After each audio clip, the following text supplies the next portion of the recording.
Hello champions, welcome to Origin. मेरा नाम Prince Kumar है और आप सभी का ओरिजिन में बहुत बहुत स्वागत है।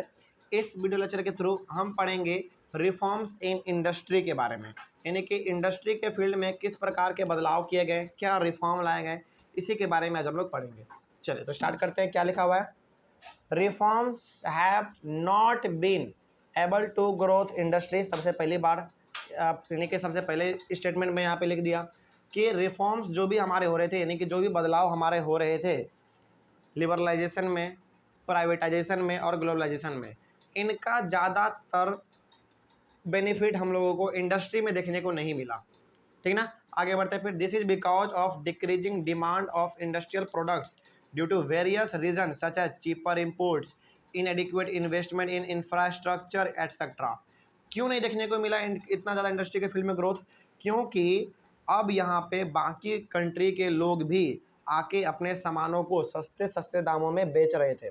अब जब वो अपने सामान को यहाँ पे सस्ते दामों में बेचेंगे तो क्या हमारे इंडिया के प्रोडक्ट बिक पाएंगे?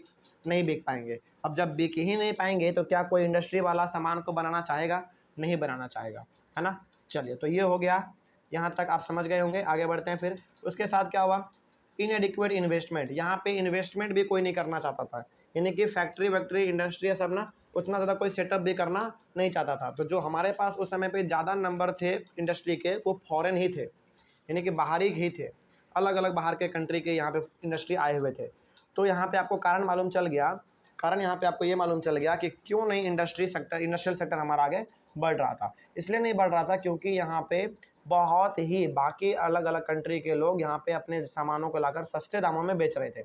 अब लोग सस्ते दामों को खरीद रहे थे, इंडिया के सामानों को खरीद ही नहीं रहे थे, क्योंकि इंडिया के थोड़े प्रोडक्ट उस समय पे महंगे होते थे। महंगे इसलिए होते थे ना क्योंकि यहाँ पे उतना ज़्यादा इंडस्ट्री था ही नहीं, तो जो बनता था बड़ा मुश्किल से बनता था, बड़ा मेहनत से बनता था।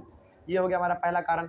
दूसरा कारण ये था कि कोई भी इंसान यहाँ पे इन्वेस्टमेंट करना ही नहीं चाहता था। इंडिया के खुद के लोग, यानी कि बाहरी लोग तो यहाँ पे इन्वेस्टमेंट कर ही रहे थे, इंडिया के लोग यहाँ पे उतना ज़्यादा इन्वेस्टमेंट नहीं कर रहे थे।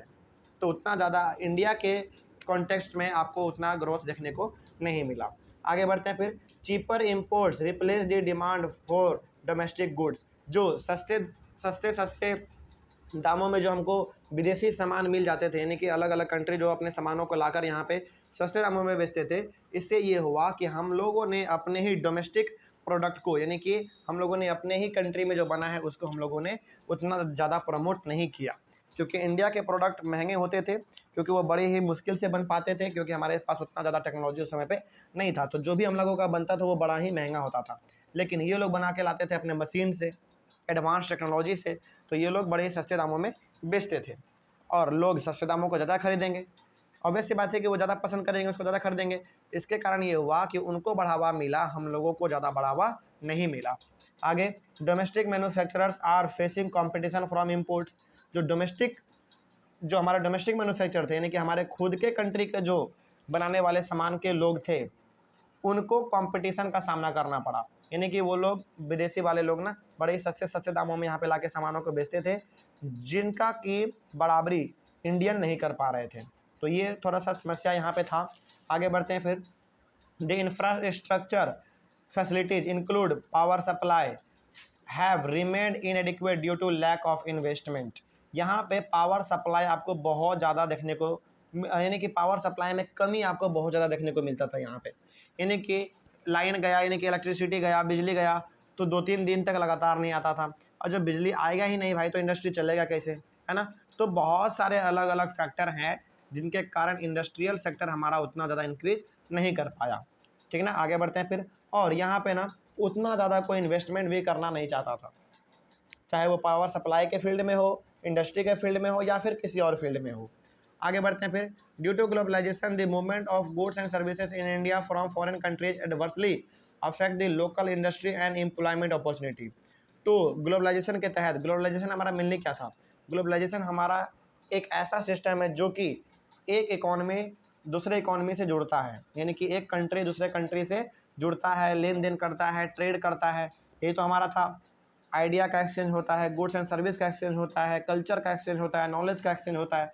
तो ग्लोबलाइजेशन के तहत ये हुआ कि बाकी फॉरेन कंट्री के लोग भी इंडिया आना शुरू कर चुके थे। अब जब वो इंडिया आ रहे थे तो कुछ ना कुछ अपने सामानों को लेकर आ रहे थे कि चलेंगे हम लोग इंडिया में बेचेंगे।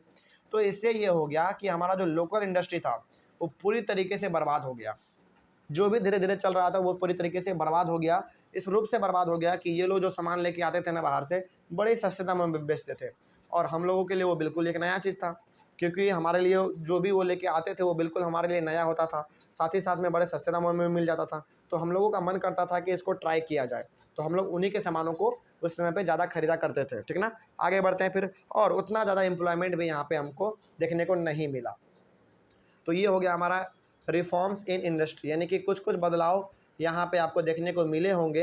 हालांकि बदलाव से ज़्यादा तो हम लोगों को यहाँ पे हानि ही देखने को मिला, है ना। चलिए, तो ये हो गया हमारा रिफॉर्म्स इन इंडस्ट्री के बारे में।